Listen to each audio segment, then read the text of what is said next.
recursividade. É um assunto que não é uma estrutura de dados ainda, mas é uma técnica de programação, de construção de algoritmos, que ela é muito utilizada em algumas estruturas de dados, tá certo? Então, por isso que a gente vai começar logo com ela, que é para a gente já, né, começar a ver as técnicas que a gente vai usar aqui. Eu vou começar logo pela recursividade, já que vocês já estão aí, né, aquecidos na programação. Então, é o seguinte, o que é a recursividade?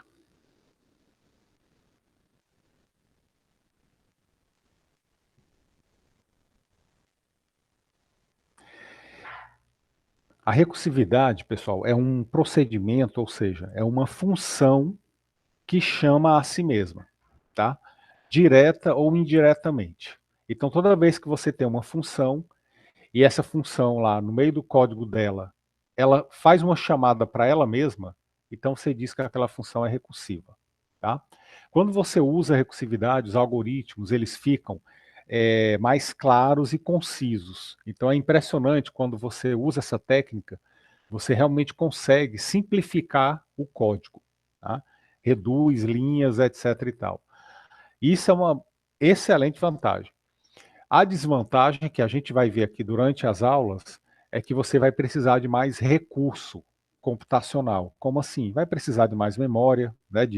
Vai precisar de mais do programador, vai exigir uma forma de pensar diferente, mas nada que algum treino não resolva, tá? Mas basicamente a, a desvantagem que fica saltando aqui aos olhos é que ela exige um pouco mais de computação, né? Por ela precisar de mais memória. E a gente vai estudar isso aqui em detalhes. Quando a gente tem problemas que são recursivos por natureza, ou seja, a definição do problema por si só já é recursiva, facilita muito você fazer a implementação usando recursividade, tá? Então, vamos ver aqui um exemplo, que é o exemplo mais simples, né, e mais didático que eu conheço, que é o fatorial, tá? O fatorial, eu vou até usar aqui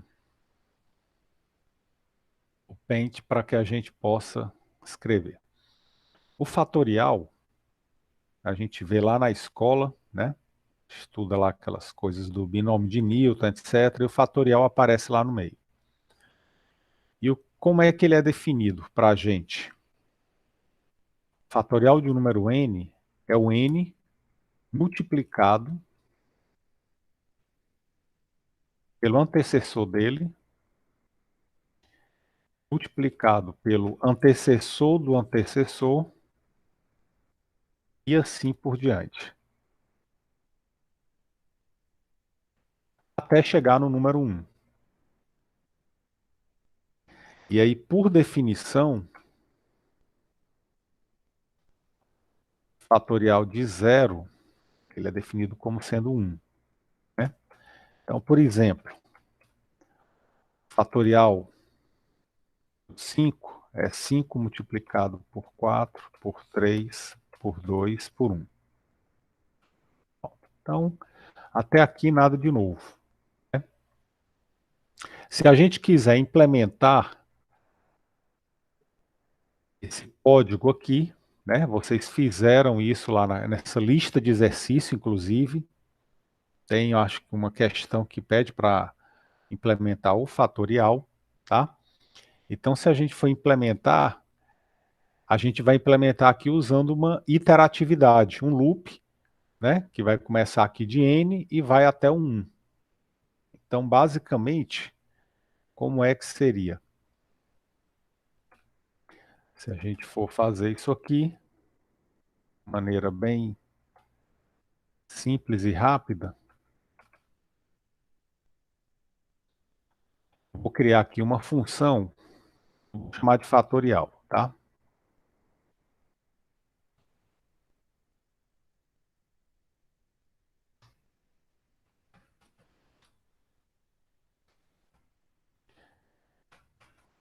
Essa função vai receber um inteiro, vou trabalhar com o número inteiro, E aí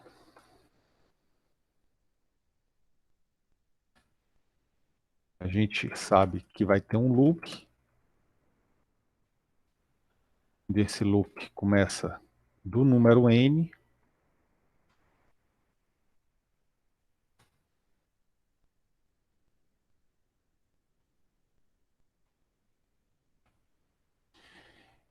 e a gente vai diminuindo ele do n até chegar no 1.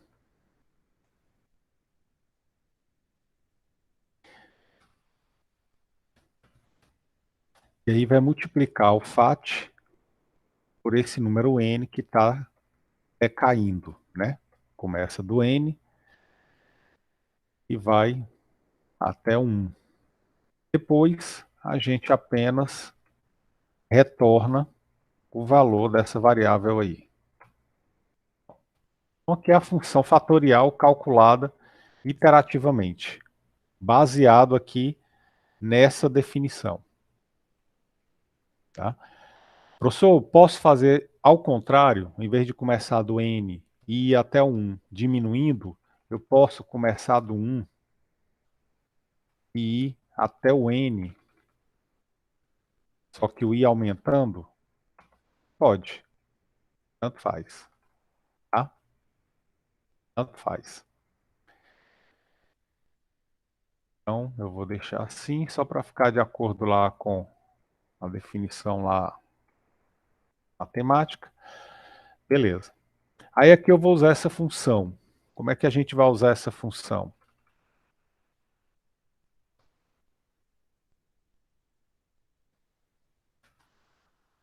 Vou colocar aqui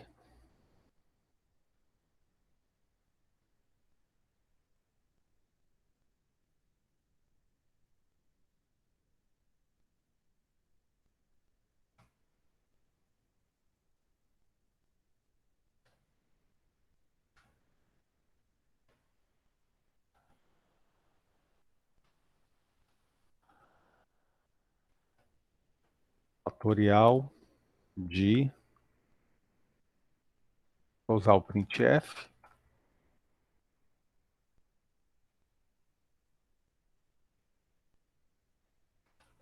fatorial de n,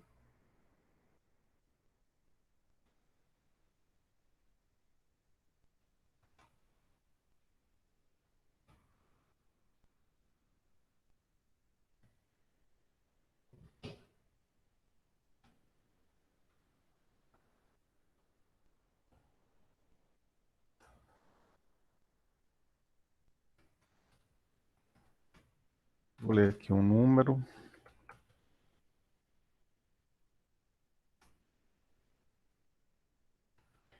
então, o fatorial aqui do número vai ser fatorial desse número.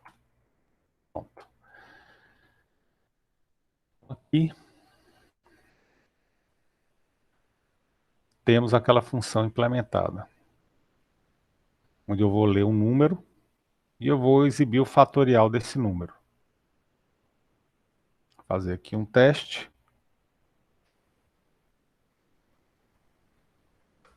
Fatorial de 5, 120. Perfeito. Então, até aqui é o que a gente sabe fazer, né, usando uma função iterativa. Agora, se a gente olhar para esse fatorial, o que é que vai acontecer? A gente pode ver isso daqui, ó, que o fatorial de 5 é 5 vezes 4 vezes 3 vezes 2 vezes 1. Mas espera aí, quem é esse cara aqui? 4 vezes 3 vezes 2 vezes 1. Se eu usar essa definição, se eu olhar para cá, eu vou entender que isso daqui é o fatorial de 4. Então, eu posso escrever o fatorial de 5 como sendo 5 multiplicado pelo fatorial de 4. Então, observem que aqui eu estou escrevendo o fatorial do número 5 usando o fatorial do número 4. Né? E se eu olhar aqui para o fatorial do 4, eu posso ver que eu tenho aqui isso, ó. 3 vezes 2 vezes 1, que é igual ao fatorial do 3. Então, eu posso dizer que o 5 fatorial é 5 multiplicado por 4, multiplicado pelo fatorial do 3. Então, observem que eu estou usando o fatorial nas definições do fatorial.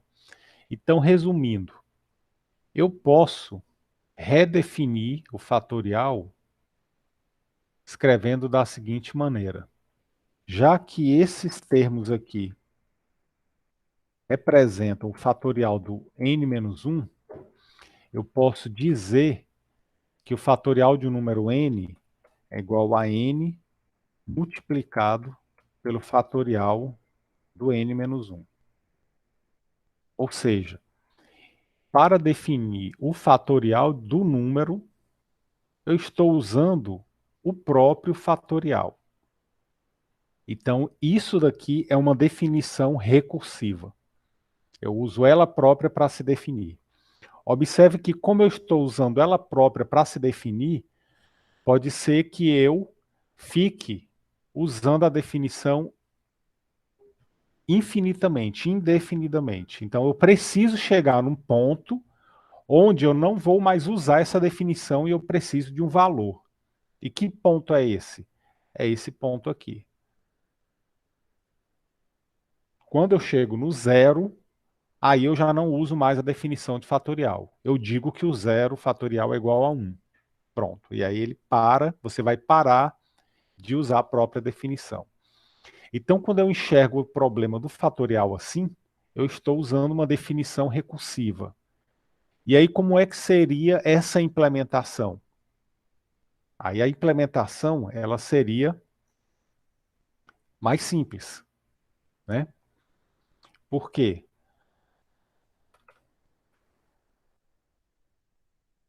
Porque agora o fatorial de um número, n, ele vai ser quem? Pela definição lá nova, é n multiplicado pelo fatorial de n-1. Pronto.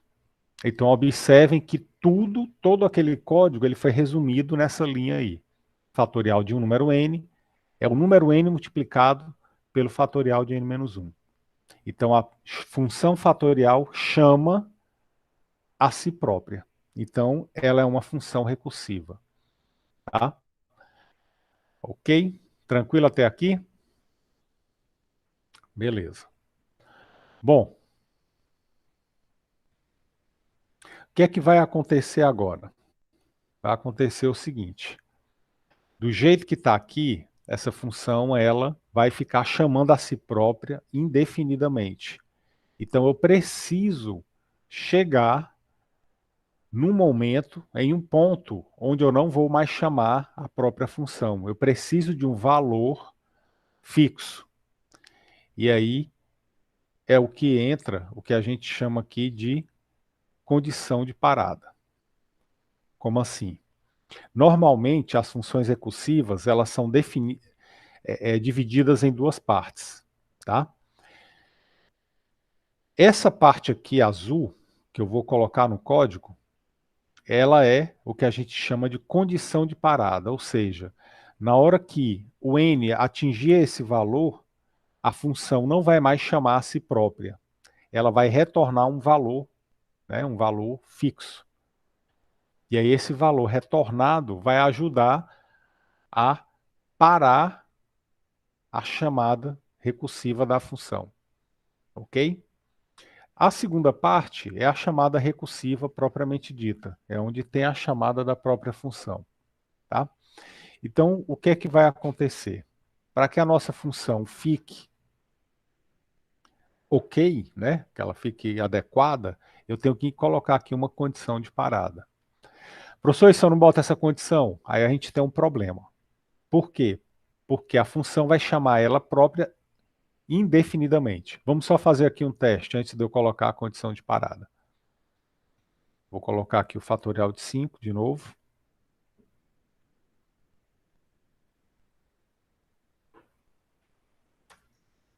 Pronto. No caso aqui, a gente está usando a linguagem Java, né? E aí, o que é que vai acontecer? Ele vai dar esse erro aqui, Stack Overflow Error, né? É um erro de estouro de pilha, Stack Overflow, tá? O que é que significa isso? A gente vai estudar na próxima aula isso aqui em detalhes. A gente vai entrar na memória, no gerenciamento de memória. Mas vocês vão ver que a função fatorial vai chamar ela própria, vai chamar tanto que vai acabar estourando a área de memória reservada para essa função. E aí ele aborta a execução, dando esse erro aqui. Tá certo? Existem algumas linguagens que, em vez de dar um erro, ele vai ficar lá, né, preso, num loop infinito. E aí você não vai saber o que aconteceu. No caso do Java, ele já dá alguma mensagem de erro. Então, como é que eu vou fazer para evitar isso daqui? Eu vou inserir aqui, né, condição de parada. Se o n, por exemplo, for igual a 1, né, vou botar aqui n igual a 0, né, que é a nossa condição. Se o n for igual a 0, eu retorno 1. Se não, aí sim é que eu vou retornar n multiplicado pelo fatorial de n. Ok? Vou colocar aqui a chave, embora nesse caso não precise, eu vou colocar só para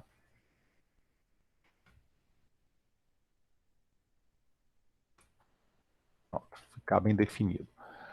Ok, agora, quando eu rodo esse código, ele vai passar a me dar um valor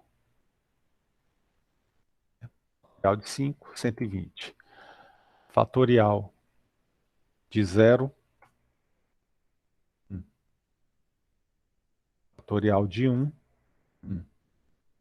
Beleza, está funcionando do mesmo jeito que a função, que a versão iterativa da função. Ok?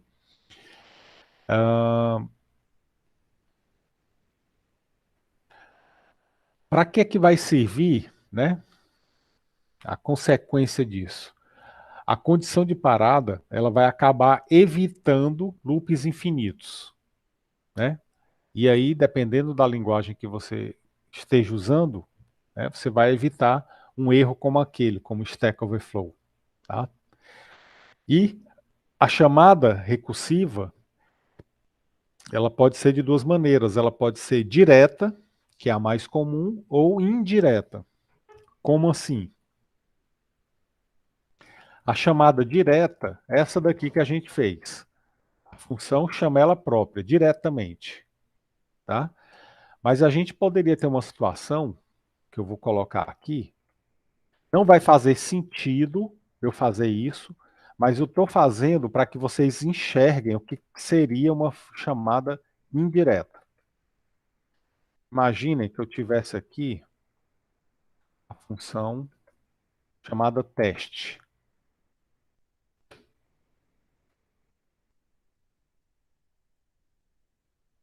Implementar desse jeito aqui.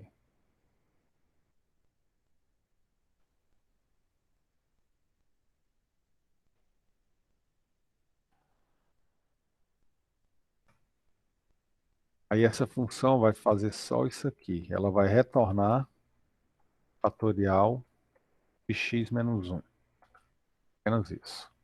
Eu passo um número e ela retorna o fatorial do antecessor dele. Vou rodar.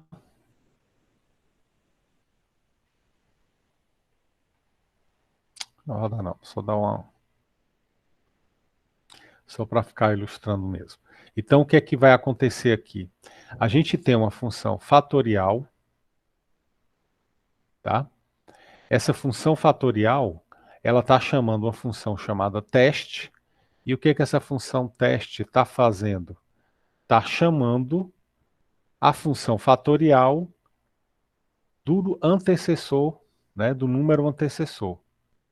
Então, se eu tenho aqui 5, fatorial de 5 seria 5 vezes teste de 5.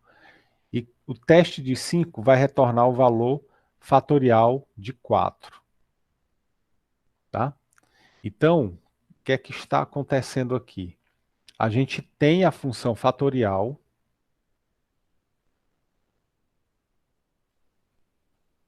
Eu tenho aqui a função fatorial.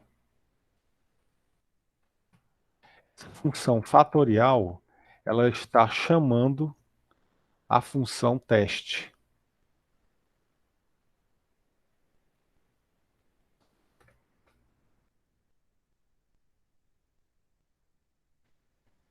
Ela chama a função teste. Só que a função teste está fazendo o quê? Ela está chamando a função fatorial. Aí, nesse caso, eu tenho uma função recursiva. Eu digo que a função fatorial ela é recursiva, só que ela é indireta. Por quê? Porque a função fatorial chama a si própria, só que através dessa função teste, né? Ela não chama a si própria diretamente, e sim indiretamente, tá? Então, nesse caso aqui, a fatorial é indireta, beleza? Bom, Professor, oi, pode falar. explica de novo esse conceito dela ser indireta, por favor, que eu não entendi bem. Pronto. Do jeito que está aqui, Bianca, é assim. O que é que está acontecendo? A função fatorial, ela está chamando a si própria, tá? Só que ela chama diretamente. Ela já chama ela mesma, tá? Então aqui é uma chamada direta. Agora, o que é que aconteceria se eu chamasse aqui uma função e essa função chamasse a fatorial? Eu ia continuar tendo a recursividade, né? Eu ia continuar tendo recursividade. Por quê? Porque aconteceu o seguinte: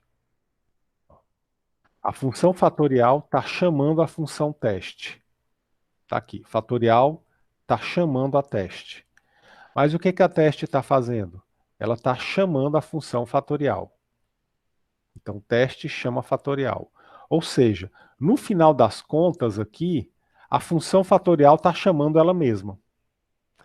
Essa função teste está sendo só uma ponte, né?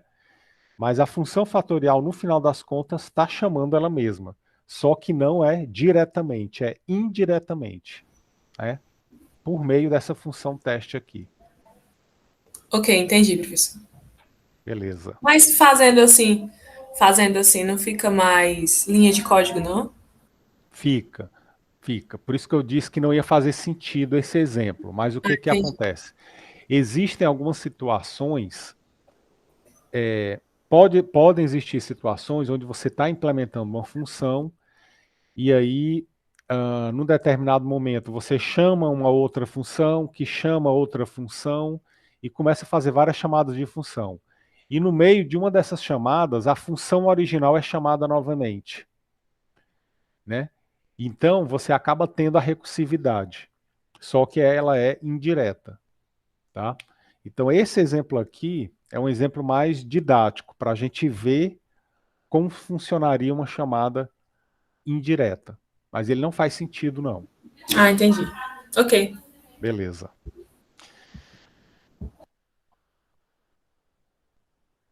Isso, Bianca, o que você falou é exatamente isso. Fatorial é pensar a mesma coisa de um jeito mais conciso. Exatamente.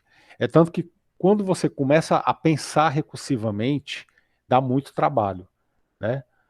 Chegar ao ponto de você desistir, não, vou fazer mesmo usando interatividade. Mas isso é só um hábito, é só uma questão de prática, tá? É uma maneira diferente de enxergar o mesmo problema, tá? Isso que você falou é interessante porque todo problema que você resolve iterativamente, usando o loop, você consegue representá-lo de uma maneira recursiva. Só que nem sempre a gente consegue pensar recursivo. A gente tem uma tendência natural de pensar repetidamente, fazendo repetições. Mas se a gente parar, analisar, a gente consegue modificar o problema para ele ficar modelado dessa maneira, recursivamente, tá? É uma maneira elegante, concisa, tá? Muito, muito interessante. Porém, tem esse problema aí para a gente, para nós humanos, né? Ele dá um trabalho no início, mas depois que você pega a prática, né? Isso vira, às vezes, até um hábito, ok? Bom, então tá. Então aqui, só voltar aqui o nosso código original.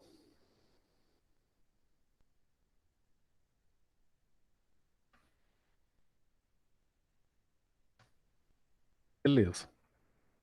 Temos aqui a nossa função fatorial escrita usando recursividade. O que é que vai acontecer?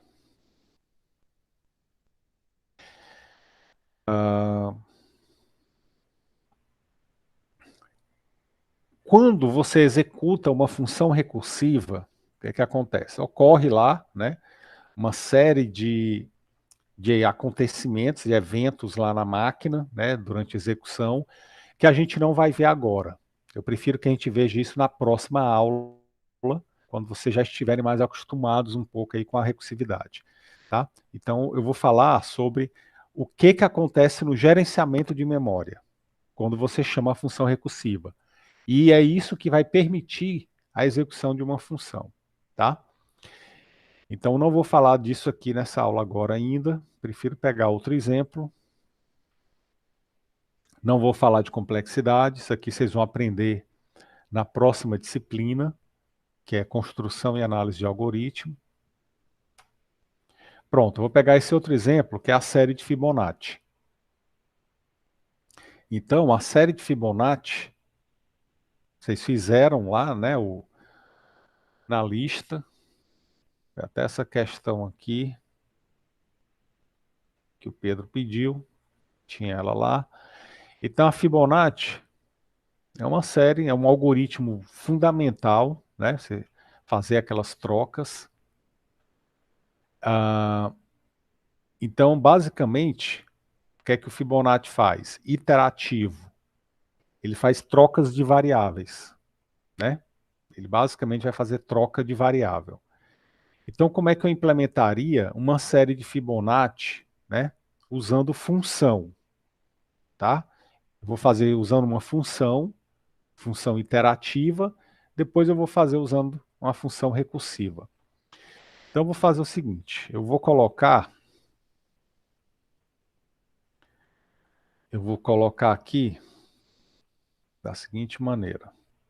Eu vou digitar o número de termos, tá?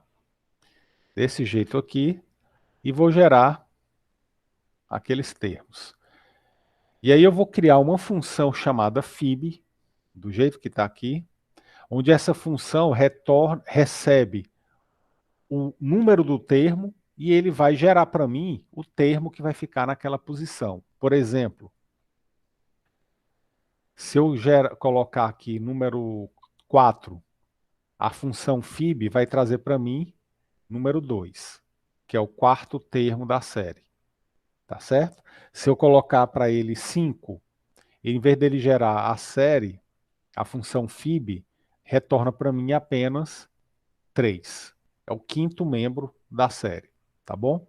Então eu vou criar essa função que vai fazer isso. Por enquanto eu vou deixar só assim.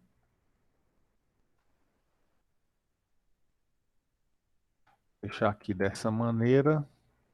E aí a gente vai fazer assim, eu vou entrar com o número de termos e aí eu vou exibir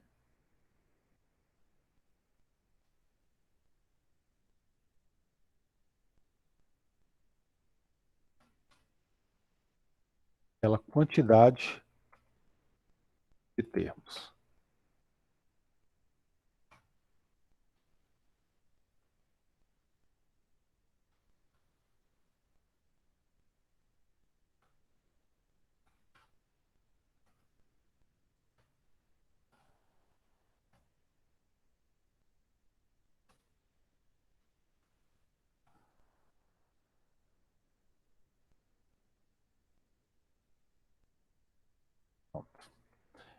Eu vou querer fazer isso aqui. a função fib recebe um número, a posição, e ela retorna para mim um número que vai ficar naquela posição. Então eu vou exibir aqui n, né, um certo número de termos. Vou dizer quantos números eu vou gerar, e aí eu vou de 1 até esse num, fazendo a chamada da função fib. E aí eu vou gerar. E o que é que a função fib vai fazer? Bom, a gente viu lá que a gente vai ter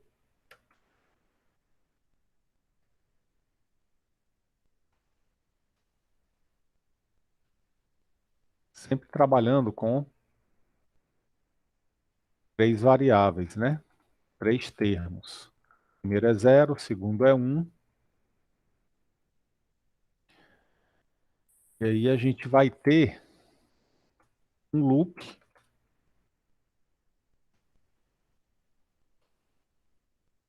que vai começar a rodar.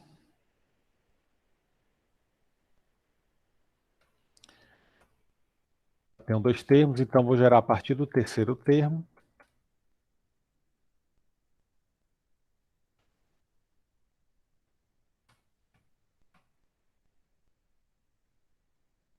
E aí o que é que a gente faz? A gente faz o termo 3, recebe termo 1 mais termo 2. E depois faz o termo 1 receber o termo 2, o termo 2 receber o valor do termo 3. Basicamente, Fibonacci são essas trocas aqui de variáveis, né? Soma os dois primeiros, joga no terceiro, depois o segundo no primeiro e o terceiro no segundo. E aí volta para cá e vai gerando. Quando eu gerar aqui, final, vou retornar termo 3. Vou colocar aqui, inicializar com 0, pronto. Tá? E aí vai ter um detalhe. Esse loop aqui só vai ser usado a partir, né, do terceiro termo, quando o n for maior do que 2. Se por acaso, é assim, se por acaso o n for igual a 1, o que é que vai acontecer?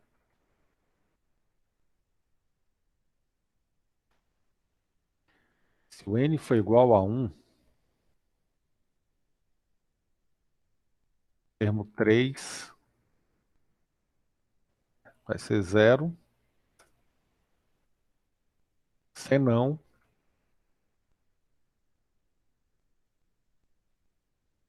pronto, vou fazer assim.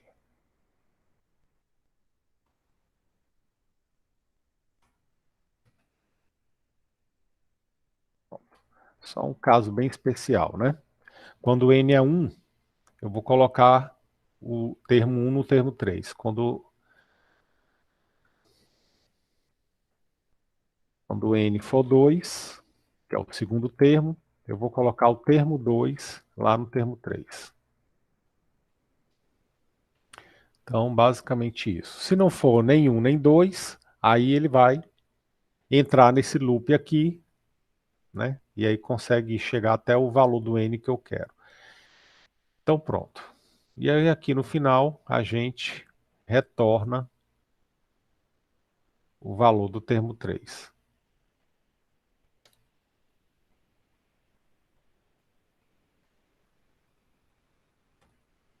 Inicializar aqui com 0.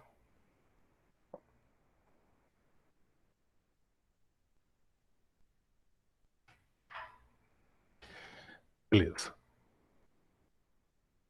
Então agora a gente tem aqui uma série de Fibonacci iterativa, mas usando uma função. Vamos só fazer aqui um teste.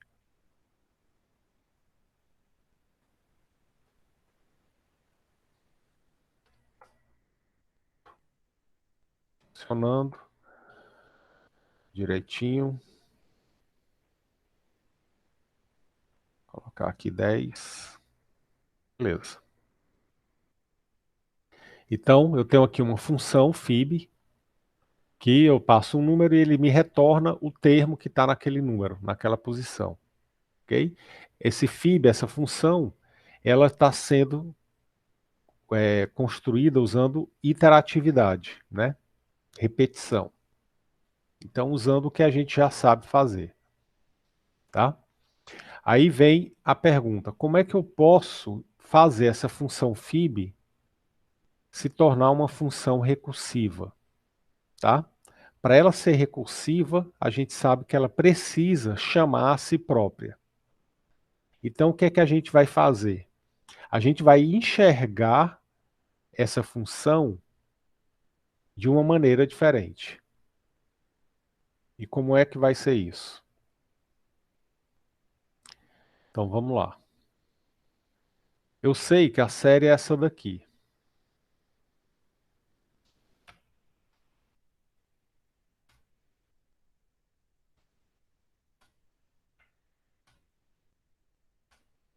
Né? E por aí vai. Sei que esta aqui é a série. Bom,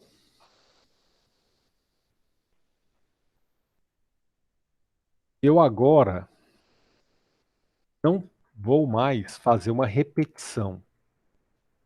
Né? Por exemplo, se eu quiser o 8, eu vou em vez de eu ficar fazendo a soma e gerando cada um com a soma dos dois anteriores, trocando de variáveis, eu vou enxergar essa série da seguinte maneira. O termo de Fibonacci de uma posição n qualquer, eu sei que é igual a quem? O termo de Fibonacci da posição anterior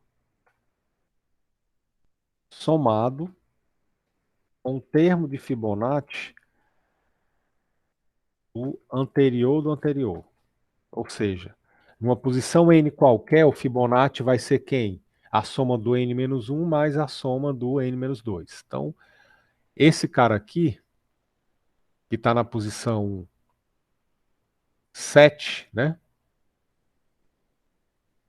O 8, né? Ele está na posição 7.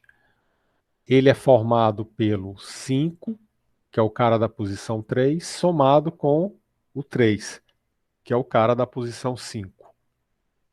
Então, vou sempre somando com os anteriores. Só que aqui eu tenho um detalhe. Os dois primeiros, eles são determinados, eles não são gerados. Então, eu sei que o Fibonacci da posição 1 é quem? É 0. Sei também que o da posição 2 é 1. Pronto. Então, agora eu tenho a série de Fibonacci definida recursivamente, ou seja, para calcular um termo de Fibonacci, eu uso termos de Fibonacci. Ok? Então vamos implementar essa função aqui. Como é que ficaria essa função usando essa definição recursiva aqui? Observe o seguinte, quando eu tenho a definição recursiva do problema, tudo se torna mais fácil, né? Por quê? Porque eu vou trocar aqui, ó, todo esse código aqui, ele vai se resumir a isso daqui, ó.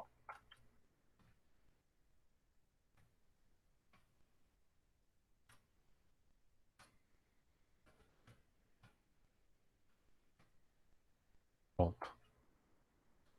Olha como ficou conciso. O termo de uma posição n é o termo da posição n-1 somado com o termo da posição n-2. Então aqui a série, essa função fib, como ela chama ela mesma, eu digo que ela é uma função recursiva.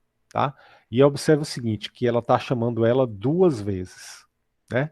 Primeiro ela chama aqui, executa, vai ter aqui um valor, aí depois ela vai executar aqui. E aí tem um segundo valor. E aí depois ele soma os dois valores para poder ter o valor final. Obviamente que aqui eu tenho apenas a chamada recursiva. Eu preciso agora de quê? Eu preciso ter a condição de parada, ou as condições de parada. Nesse caso aqui, se o n for igual a 1, eu vou retornar 0, o primeiro termo, né? Agora, se não for igual a 1, mas ele é igual a 2, é uma outra condição que eu tenho, e aí eu retorno 1, que é o segundo termo. Se não, aí sim eu vou chamar, né? Fazer a chamada recursiva. Pronto. Então, observe que como a gente modelou esse problema recursivamente, a implementação recursiva ela sai direta. É direta a implementação, né? E até mais concisa aí. Se eu rodar, vamos ver se está correto aqui.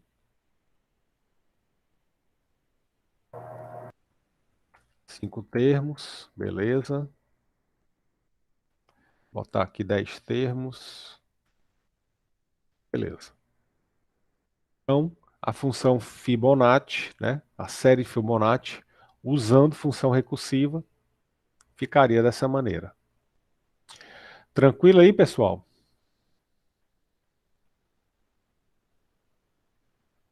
Dúvidas?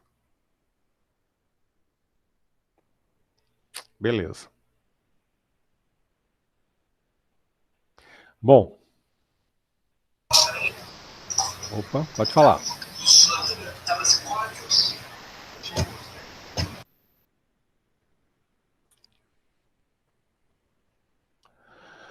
Ok.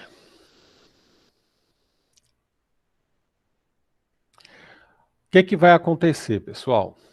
A gente vai ver, tá? Na próxima aula, a gente vai ver o gerenciamento da memória durante a execução de uma função recursiva. E aí eu já vou dizer isso aqui para vocês. A gente vai ver que nem sempre a recursividade é a melhor solução, mesmo quando a definição matemática do problema é feita em termos recursivos, tá? E aí vocês devem estar pensando, mas peraí, mas se nem sempre é a melhor solução, para que a gente vai usar? Né? Então tudo vai depender de do contexto onde você está, né, desenvolvendo aquele algoritmo. Do contexto do código do programador, não tenha dúvida que o código vai ficar bem mais claro, bem mais enxuto e conciso, tá? Agora, do contexto computacional, a gente vai ver que ela vai ocupar, né, mais memória, vai precisar de mais memória. Então, mesmo precisando de mais memória, pode ser que vale a pena isso daí, usar a recursividade. Se você tem uma máquina aí muito potente, com muito recurso computacional, com muita memória, você pode usar e abusar de recursividade. Agora, se você está fazendo um algoritmo recursivo que vai rodar num Arduino, né, negócio que tem pouca memória, ou até o mesmo smartphone, né, que não tenha tanta memória assim, vamos supor, tá? Ou IoT, você está fazendo um algoritmo aí que vai rodar em algum dispositivo, né, uma televisão, por exemplo, um Smart TV. Então, o uso da recursividade aí você tem que analisar se realmente vai valer a pena, tá? Então, nem sempre é a melhor solução, mas ainda assim a análise vale a pena ser feita. Ok. Nesse caso aqui a gente vai ver que é ineficiente. Na próxima aula a gente vai voltar nesses dois exemplos e aí a gente vai ver a memória do computador executando isso daqui. Beleza. Bom, quando é que vai ser útil, então, usar a recursividade? Quando você tem uma implementação interativa complexa e que precise o uso de uma estrutura de dados chamada pilha, que a gente vai estudar aqui. Então, quando você tem uma complexidade na iteração, e ainda tem que usar uma estrutura de dados, né, uma pilha, a gente pode optar pela recursividade, tá? Que aí você vai estar realmente usando na melhor situação possível. Existem alguns algoritmos que são bem claros a recursividade. Por exemplo, algoritmos do tipo dividir para conquistar, que é uma técnica que vocês vão aprender na disciplina de CANA, né? Construção e análise de algoritmo. Então tem um algoritmo, por exemplo, chamado Quicksort, que é um algoritmo de ordenação que ele usa recursividade, né? Nessa técnica aqui, ele é um algoritmo construído a partir dessa técnica, dividir para conquistar, e ele é recursivo. Então ele é o algoritmo mais rápido de ordenação, né, que se conhece. E ele é recursivo. Quando a gente faz caminhamento em árvores, a árvore é uma estrutura de dados que a gente vai aprender nessa disciplina. Então, quando a gente estiver percorrendo uma árvore, é muito mais fácil percorrer recursivamente, tá?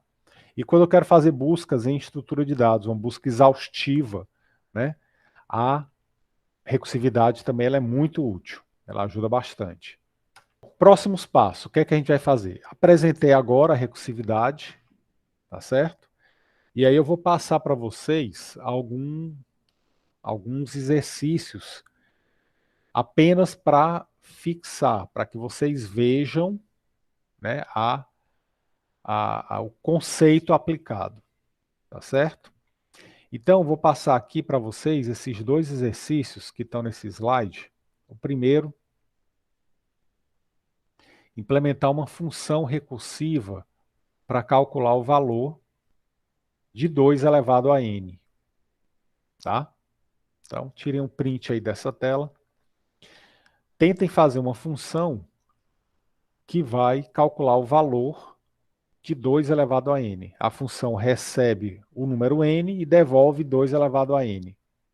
Tá? Como é que seria uma função recursiva para isso? E o outro exercício é descobrir o que é que essa função aí embaixo faz.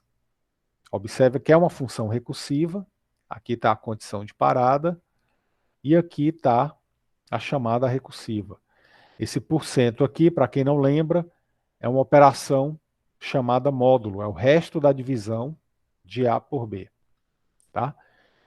Então, pega um papel, uma caneta e tenta descobrir, passa 2 valores aí para a função e tenta descobrir o valor que ela retorna. Tenta descobrir que função é essa. E aí, na próxima aula, a gente vai ver aí, direito aí, o que essa função faz. Ok? Bom, o que é que eu vou querer que vocês façam, tá? Para a próxima aula. Vai ser importante. Vou passar esse material aqui para que vocês leiam. Esse material já está lá no AVA. Então você já pode baixar. É um PDF chamado Algoritmos Recursivos. Esse material, eu quero que vocês leiam ele, tá certo? Para que vocês consolidem o entendimento aí da recursividade. Aí tem alguns exemplos que a gente já falou, inclusive aqui, né? Fatorial, sequência de Fibonacci. Mas esse material vai preparar vocês já aí para a próxima aula, tá? Tem um exemplo interessante, Torre de Hanoi, que é um problema muito legal, né? Eu tenho aqui vários pinos e quero passar do pino A para o pino C. Só que eu não posso, eu quero deixar todos os pinos nessa ordem aqui, ó. O maior embaixo, né? E o menor em cima. Todos aqui no pino C. E eu tenho esse pino B como auxiliar.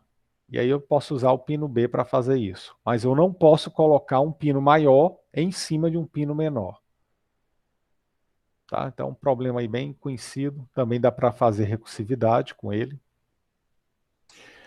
Ok? Aqui algum resumo. Aqui as vantagens e desvantagens, que a gente vai estudar isso aqui na próxima aula. E aqui alguns exercícios, tá?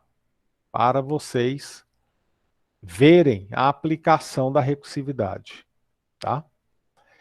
Esses exercícios aqui, pessoal, eles não valem ponto ainda, tá? Mas são apenas exercícios para que vocês possam treinar, praticar, né? E aprender aí a recursividade. Eu vou passar aqui para vocês, caso alguém tenha interesse, vou passar aqui um link lá no meu GitHub que tem alguns dos exercícios desse PDF resolvidos. Lá tem um código e você pode até tentar fazer e ver se está batendo com a resposta lá correta. Então, vou passar aqui o gabarito.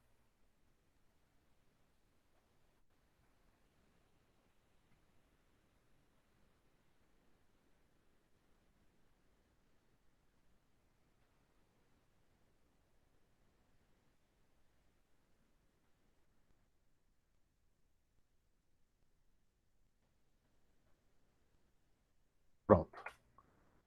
Então aí, nesse link aí tem a resposta. Tem alguns códigos aqui desses exercícios aqui do PDF, tá? Que são muito interessantes. E aí na próxima aula eu já libero para vocês a lista de exercícios do URI, né, com 3 questões sobre recursividade, tá? Que aí sim aquelas questões já vão valer pontos aí para nota. Professor, libera logo aí para a gente fazer? Não. Por quê? Porque se eu liberar agora, né, provavelmente vocês não vão conseguir fazer com tanta facilidade. Então, eu prefiro que vocês primeiro leiam o material, estudem, façam algum desses códigos aqui, que são mais simples. E aí, quando vocês estiverem, né, estiverem confortáveis com a recursividade, aí sim eu vou liberar a lista. Então, na próxima aula eu libero a lista, tá, lá do URI, que tem as 3 questões. Por enquanto, vou deixar vocês com esse material aí, ok? Então, resumindo, próxima aula, já venho com esse material lido, né? Façam aí os exercícios dele. E aí, na próxima aula, na quarta, a gente vai tirar dúvidas e vai já ver o gerenciamento da memória usando a recursividade. Um grande abraço a todos, fiquem com Deus e até quarta-feira, hein? Tchau, tchau.